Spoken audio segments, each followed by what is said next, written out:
Ang daming babae ni Skastekli. Nagsimula na ngang aminin ang lahat tungkol kay Skastekli. Welcome to Sikat Story.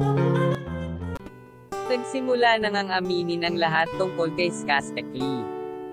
Naririto na ang inaabangan pagsasaliw-alat ng mga pahayag ni Zainab tungkol sa hiwalayan nila Skastekli.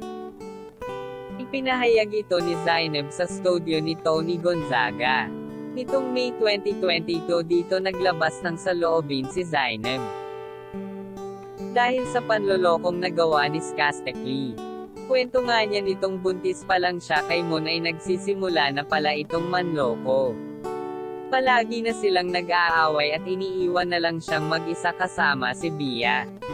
Dumating nga ang katapusan ng March 2022 ay lumipat na si Skastekli ng bahay dahil sa kanilang palaging pag-aaway.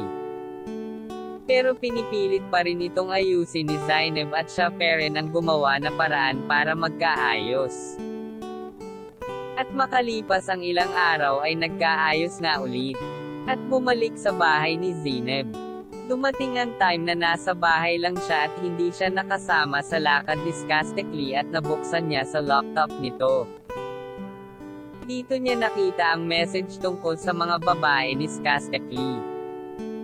Matapos nga nitong makita ang mga ebidensya ay nag-usap agad sila ni Skastekli para ayusin. Pero itinanggi ito ni Skastekli. At may sinabi pa si Skastekli na mamatay man nanay niya, mamatay man si Zainab at mamatay man si Bia. Ay wala daw siyang babae. Pero makalipas ulit ang 2 araw ay inamin na nga ni Skastekli ang lahat-lahat. Napakasama ng mga sinabi nito at ito yung tumama talaga sa puso ni Zainab. Naiiyak ng gusto at umatake ang anxiety at depression dahil sa dami niyang iniisip. Nagsisi si Zainab sa kanyang pagkakamali sa pagpili ng partner na si Skastekli. Dahil sa sobra-sobrang ginawa nito. Kaya ngayon ay kinakailangan na muna niyang magpakatatag para kay Bia.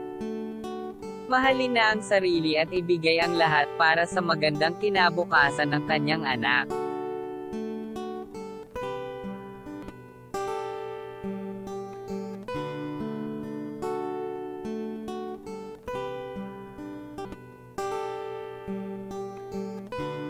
Ito lang ang ating chika. Subscribe na kayo at i-like and share. Maraming salamat.